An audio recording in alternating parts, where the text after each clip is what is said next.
Hello guys. അപ്പോൾ നമ്മളിന്ന് explain ചെയ്യാൻ പോകുന്നത് 2023 റിലീസായ ബ്ലഡ് ഹോൺസ് എന്ന ഒരു ആക്ഷൻ ഡ്രാമ സീരീസാണ്. അപ്പോൾ നമുക്ക് നേരെ എക്സ്പ്ലനേഷനോട് കടക്കാം. അതിനു മുമ്പ് എൻ്റെ ചാനൽ ഇതുവരെ സബ്സ്ക്രൈബ് ചെയ്തിട്ടില്ലെങ്കിൽ തീർച്ചയായും സബ്സ്ക്രൈബ് ചെയ്യുക. ഈ എപ്പിസോഡിൻ്റെ തുടക്കത്തിൽ കാണിക്കുന്നത് കഴിഞ്ഞ എപ്പിസോഡിൽ കണ്ട പോലെ അവർക്ക് ആ ബാഗുമായി ഓടാൻ കഴിയാത്തതുകൊണ്ട് അവർ ആ ബാഗ് അവിടെ ഇട്ട് നേരെ ഓടി കിമ്മിൻ്റെ കാറിൽ കയറി രക്ഷപ്പെടുന്നു. ശേഷം ചോയും യാങ്ങും സംസാരിക്കുന്നു. ഗില്ലിനെ കുറിച്ചായിരിക്കും സംസാരിക്കുന്നത്. നമ്മൾ വിചാരിക്കുന്ന പോലെയല്ല അവനിപ്പോൾ. വളരെ ശക്തനാണ്. നമ്മുടെ പണം കൊണ്ടാണ് അവൻ ആ സ്ഥാപനം തുടങ്ങിയത്.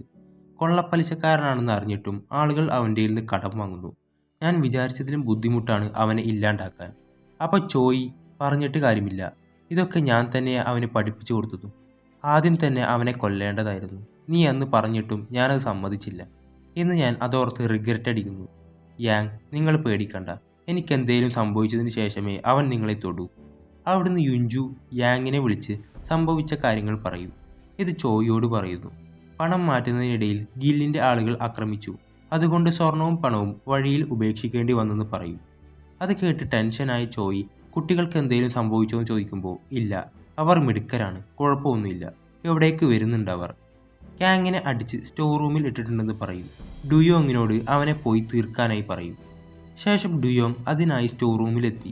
പക്ഷെ അയാൾ എത്തുന്നതിന് മുമ്പേ കാങ് അവിടുന്ന് രക്ഷപ്പെട്ടിട്ടുണ്ടായിരുന്നു. ശേഷം 3 പേരും കിട്ടിയ പണം കൊണ്ട് അവരുടെ സ്ഥലത്തേക്ക് എത്തും. യാങ് അവരെ അഭിനന്ദിക്കുന്നു. എന്നിട്ട് യുൻജു ചോയിയോട് സോറി, ഞങ്ങൾക്ക് ആ സ്വർണം എടുക്കാനായി പറ്റിയില്ല.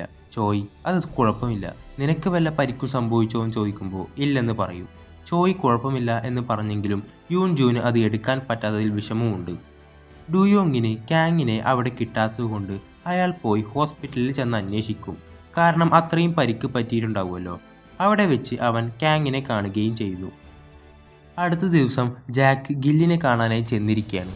അവന് നല്ല പോലെ പരിക്ക് പറ്റിയിട്ടുണ്ട്. ജാക്ക്, കാങ്ങിൻ്റെ അവസ്ഥ വളരെ മോശമാണ്.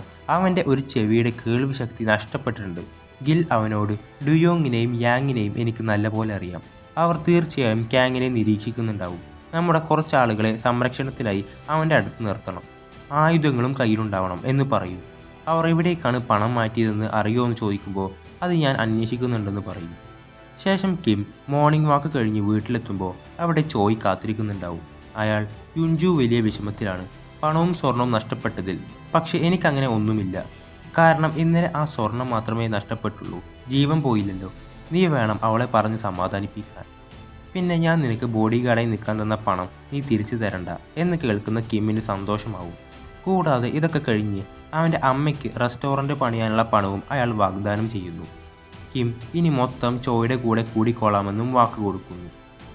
ശേഷം ആ 3 പേരും യാങ്ങിൻ്റെ സുഷി റെസ്റ്റോറൻറ്റിൽ എത്തിയിരിക്കുകയാണ്. ഗില്ലിൻ്റെ അസിസ്റ്റൻ്റ് ഹോസ്പിറ്റലിലാണെന്നും അവനെ പൂട്ടിയാൽ തന്നെ ഗില്ലിൻ്റെ വലതുവശം തളരുമെന്നും യാങ് പറയും. ഗിൽ ഒരു ഭീരുവാണ്. കൂടെ എത്ര കൂട്ടാളികളുണ്ടെങ്കിലും അവനാണ് അവൻ്റെ ബലം. ഗില്ലിനെ പൂട്ടാൻ നമുക്ക് അസിസ്റ്റൻറ്റിനെ വേണം. കാരണം ഗില്ലിൻ്റെ എല്ലാ രഹസ്യങ്ങളും അറിയുന്നത് അവനാണ്. അപ്പോഴേക്കും ഡുയോങ് അവിടെ എത്തുന്നു. അവർ ഒരേ സമയം അസിസ്റ്റൻറ്റിനെയും പോലീസായ ജാക്കിനെയും ആക്രമിക്കാൻ പ്ലാൻ ഇടുന്നു. ഇവരെ 2 പേരെ ഒരുമിച്ച് ആക്രമിച്ചില്ലെങ്കിൽ ഗില്ലിന് ഉടനെ വിവരം കിട്ടും. അയാൾ കൂടുതൽ ആളുകളെ ഇറക്കും. ശേഷം ഡുയോങ്ങും യുൻജുവും ഒരു ബൈക്ക് ഷോറൂമിലെത്തി അവൾക്കൊരു ബൈക്ക് വാങ്ങുന്നു. ഇത്തരം സന്ദർഭങ്ങളിൽ കാറിനേക്കാളും നല്ലത് ബൈക്കാണെന്നാണ് ഡുയോങ് പറയുന്നത്. ശേഷം യാങ് കിമ്മിനും വുജിനും കത്തിക്കൊണ്ട് തൻ്റെ സ്പെഷ്യൽ ട്രിക്സ് പഠിപ്പിച്ചു കൊടുക്കുകയാണ്. അതിനിടയിൽ വുജിൻ, ഞങ്ങൾ ബോക്സേഴ്സാണ്, കത്തി കൊണ്ടുള്ള കളി വേണ്ടെന്ന് പറയും. യാങ്, നമ്മൾ നേരിടാൻ പോകുന്നത് ഒട്ടും ദയയില്ലാത്ത ക്രൂരന്മാരുടെ കൂടെയാണ്. നേരായ വഴിയിലൂടെ അവരെ നേരിടാൻ നമുക്ക് ബുദ്ധിമുട്ടായിരിക്കും എന്ന് പറഞ്ഞു കൊടുക്കുന്നു. ശേഷം ഹോസ്പിറ്റലിൽ കിടക്കുന്ന ജാക്കിനെ പിടിക്കാൻ യാങ്ങും കിമ്മും വുജിനും പുറത്തെ കാറിലിരിക്കുന്നുണ്ട്. അസിസ്റ്റൻറ്റിനെ പിടിക്കാൻ അയാളുടെ ഫ്ലാറ്റിൻ്റെ ബേസ്മെൻറ്റിൽ ഡുയോങ്ങും യുൻജുവും ഉണ്ടാവും. അസിസ്റ്റൻറ്റ് ഡിസ്ചാർജായി വീട്ടിലേക്ക് പോവാണ്. അവൻ്റെ സെക്യൂരിറ്റിക്കായി കുറച്ച് ആളുകൾ അവൻ്റെ പിന്നാലെ തന്നെയുണ്ട്.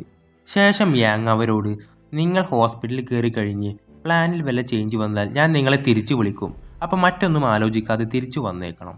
അവിടെ ഫ്ലാറ്റിലേക്ക് അസിസ്റ്റൻ്റ് എത്തുന്നു. അതേസമയം ആ 3 പേരും ഡുയോങ്ങിൻ്റെ കോളും കാത്തിരിക്കുന്നുണ്ടാവും കാറിൽ. അങ്ങനെ ജാക്കിനെ തീർക്കാൻ യാങ്ങും പിള്ളേരും അതുപോലെ അസിസ്റ്റൻറ്റിനെ തീർക്കാൻ യുൻജുവും ഡുയോങ്ങും കാത്തിരിക്കുകയായിരിക്കും.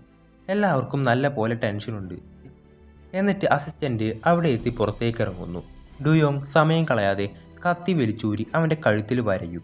ആ സമയം ഒരുപാട് രക്തം വരാൻ തുടങ്ങും. പിന്നാലെ വന്ന ഗുണ്ടകൾ ടെൻഷനായി ആംബുലൻസ് വിളിക്കാൻ തുടങ്ങുന്നു. ഡുയോങ് അവിടുന്ന് പുറത്തു കടക്കുന്നതിന് മുമ്പ് അവരുടെ ഗുണ്ടകൾ കാറുമായി അവനെ ഇടിച്ചു തെറിപ്പിക്കും. താഴെ വീണ് അവനെ അടിക്കാൻ തുടങ്ങുന്നു എല്ലാവരും. പെട്ടെന്ന് യൂൻജു ബൈക്കുമായി അവിടെ എത്തി അവിടെയുള്ള ഒരുത്തനെ അടിച്ചിടുന്നു. എന്നിട്ട് അവിടെ ഉള്ളവരെല്ലാം അടിച്ചിട്ട് അവരവിടുന്ന് പോകുന്നു. ശേഷം ഡുയോങ് യാങ്ങിനെ വിളിച്ച് ഇവിടെ ക്ലിയറായി എന്ന് പറയുന്നതോടെ ജാക്കിനെ തീർക്കാൻ ആ 3 പേരും റെഡിയാവും. അവർ ഹോസ്പിറ്റലിലേക്ക് പോകും. താഴെ നിന്നും ഭക്ഷണം കഴിച്ച് ലിഫ്റ്റിലേക്ക് കയറിപ്പോകുന്നത് കണ്ട യാങ് സ്റ്റെയർ വഴി മുകളിലേക്ക് ഓടിക്കയറുന്നു. ജാക്ക് ഇറങ്ങുന്ന സമയം അവർ മുമ്പിലുണ്ടായിരുന്നു. ജാക്കിനെ അടിച്ച് ഒരു പരുവമാക്കും യാങ്. അടിച്ച് അവൻ്റെ ബോധം കെടുത്തി അവർ കൊണ്ടുപോകുന്നു. അങ്ങനെ 2 മിഷനും സക്സസ് ആയ കാര്യം ചോയിയെ അറിയിക്കുന്നു. ശേഷം അവനെ കൊണ്ടുപോകുന്നത് ഡുയോങ്ങിൻ്റെ സ്റ്റോർ റൂമിലേക്കാണ്. യാങ് കിമ്മിനോട് ഉപ്പുവെള്ളം കൊണ്ടുവരാനായി പറയും. അവിടെ ജാക്കിനെ കെട്ടിയിട്ടുണ്ടാകും. ചോയിയുടെ കോൾ യാങ്ങിന് വരുന്നു. എന്നിട്ട് പിള്ളേരെ ഈ രംഗം കാണിപ്പിക്കണമെന്നും ആവശ്യപ്പെടുന്നു. ശേഷം ഗിൽ ഹോസ്പിറ്റലിലെ CCTV നോക്കും. എന്നിട്ട് അസിസ്റ്റൻറ്റിന് എങ്ങനെയുണ്ടെന്ന് ചോദിക്കുമ്പോൾ ഇതുവരെ ബോധം തെളിഞ്ഞിട്ടില്ലെന്ന് പറയും. എന്നിട്ട് ആ ഫ്ലാറ്റിലെ CCTV നോക്കി ആ 2 ബൈക്കിൻ്റെയും നമ്പർ ട്രേസ് ചെയ്യാൻ ഗിൽ പറയുന്നു. എതിരാളികൾ ശക്തരാണെന്ന് അവനെ മനസ്സിലായി തുടങ്ങി. ശേഷം കിം ഉപ്പുവെള്ളം കൊടുത്ത് പോകാൻ നിൽക്കുമ്പോൾ യാങ് അവരോട് അവിടെ നിൽക്കാനായി പറയും. യാങ് ജാക്കിനോട് എല്ലാം പറയാൻ തയ്യാറാണെങ്കിൽ ആ തല ആട്ടിയാൽ മതിയെന്ന് പറയും. എന്നിട്ടൊരു മെഷീൻ വെച്ച് അവൻ്റെ കാൽ പൊള്ളിക്കുന്നു. അവൻ വേദന കൊണ്ട് പൊളയും. എന്നിട്ട് അവിടേക്ക് ഉപ്പുവെള്ളം കോരി ഒഴിക്കുന്നു. ഇതൊന്നും ആർക്കും കണ്ടു നിൽക്കാൻ പറ്റുന്നതായിരുന്നില്ല. പക്ഷേ ജാക്ക് വിട്ടുകൊടുത്തില്ല. അടുത്ത കാലിലും അത് വെച്ച് പൊള്ളിക്കാൻ തുടങ്ങും. ഇതൊക്കെ കണ്ട് ഓക്കാനം വന്ന യൂൻജു പുറത്തേക്ക് പോകും. പിന്നാലെ കിമ്മും. ആ സമയം ചോയ് അവിടെ എത്തും. യൂൻജു ഇതൊക്കെ എന്നോട് കാണാൻ പറഞ്ഞത് എന്തിനായിരുന്നു എന്ന് ചോദിക്കുമ്പോൾ ഈ കളി ആരുടെയും മരണത്തിലേ അവസാനിക്കൂ എന്ന് നിങ്ങൾക്ക് മനസ്സിലാക്കി തരാനാണ് എന്ന് പറയും. ശേഷം ചോയ് ജാക്കിൻ്റെ മുന്നിലിരുന്ന് അവൻ്റെ വായിലെ കെട്ടഴിക്കാനൊക്കെ പറയുന്നു. അവനോട് നീ ആർക്കു വേണ്ടിയാണ് ഈ പീഡനങ്ങളൊക്കെ സഹിക്കുന്നത്? ഗില്ലിനെ എനിക്കറിയാവുന്നതുപോലെ വേറെ ആർക്കും അറിയില്ല. നീ പോലീസ് ആയതുകൊണ്ട് അവൻ നിന്നെ യൂസ് ചെയ്യാണ്. നീ അവൻ്റെ കൂടെ കൂടിയത് പണത്തിന് വേണ്ടിയല്ലേ? അവൻ 1 വർഷത്തിൽ നിനക്ക് തരുന്നതിനേക്കാൾ ഇരട്ടി ഞാൻ നിനക്ക് തരാം. നിനക്ക് എവിടെ പോയിട്ടും സെറ്റിലാവാം. അല്ലാണ്ട് വീണ്ടും അവൻ്റെ ഒപ്പം നിൽക്കാനാണ് ഭാവമെങ്കിൽ നിൻ്റെ ഈ നിലയിലുള്ള ഒരു ഫോട്ടോ ഞാൻ അവന് അയച്ചു കൊടുക്കും. എന്നിട്ട് ഞാൻ അവനോട് പറയും നീ എല്ലാ കാര്യങ്ങളും എൻ്റെ അടുത്ത് പറഞ്ഞെന്ന്. അവൻ കൊന്ന ആളുകളെ കുഴിച്ചിട്ടതിനെ പറ്റിയും കള്ളപ്പണ ഇടപാടുകളെ പറ്റിയും എന്നോട് പറഞ്ഞെന്ന് പറയും. എന്നിട്ട് നിന്നെ വെറുതെ വിടും. അപ്പോൾ അവൻ നിന്നെ തിരഞ്ഞു പിടിച്ച് കൊല്ലില്ല എന്നുറപ്പുണ്ടോ നിനക്ക്? ഒരു നിമിഷം പോലും കാത്തിരിക്കാതെ അവൻ നിന്നെ കൊല്ലും. അതിനുള്ള അവസരം വരുത്തണ്ട. നിനക്കറിയാവുന്നത് പറ. എന്നിട്ട് നിനക്കിഷ്ടപ്പെട്ട സ്ഥലത്തേക്ക് നാട് വിട്. അവൻ ഒരിക്കലും നിന്റെ പിന്നാലെ വരില്ല. കാരണം അവനെയും ഞങ്ങൾ തീർക്കും.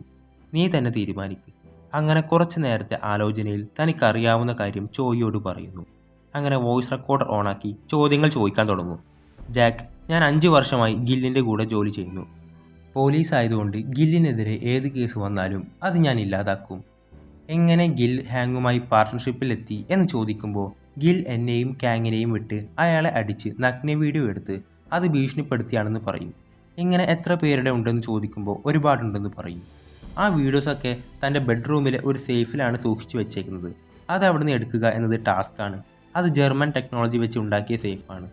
അവൻ കൊന്നു തള്ളുന്ന ബോഡി എവിടെ കൊണ്ടുകളയുന്നത് എന്ന് ചോദിക്കുമ്പോൾ അതൊരു വലിയ ഫിഷ് ടാങ്കിലാണ്. എനിക്ക് ആ സ്ഥലം അറിയാം. ശേഷം ചോയ്, ഞങ്ങൾ നിന്നെ രഹസ്യമായി ഒരു ഹോസ്പിറ്റലിൽ താമസിപ്പിക്കാൻ പോവാണ്.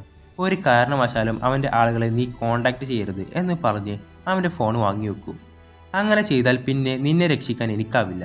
എന്നിട്ട് സമയമാകുമ്പോൾ നിനക്ക് പാസ്പോർട്ടും വിസയും നിന്റെ കയ്യിലേക്ക് എത്തും. അവസാനത്തെ ചോദ്യം, ഗിൽ അവൻ്റെ പണം സ്വർണമായി സൂക്ഷിച്ചിരിക്കുകയാണ്. അതെവിടെയാ എന്ന് ചോദിക്കുമ്പോൾ ജാക്ക്, ആ കാര്യം എനിക്കല്ല, ആ കൂട്ടത്തിലുള്ള ഒരാൾക്കും അറിയില്ല. ആകെ അറിയാവുന്നത് കാങ്ങിന് മാത്രമാണ്. അതായിരുന്നു കഴിഞ്ഞ എപ്പിസോഡിൽ കണ്ട ഷിപ്പ് യാർഡിലെ കണ്ടെയ്നറിൻ്റെ ഉള്ളിലുണ്ടായിരുന്ന സ്വർണം. അങ്ങനെ ഗില്ലിനെയും കാണിച്ചുകൊണ്ടാണ് ഈ എപ്പിസോഡ് അവസാനിക്കുന്നത്. അപ്പോൾ അടുത്ത എപ്പിസോഡ് ഉടൻ വരുന്നതാണ്.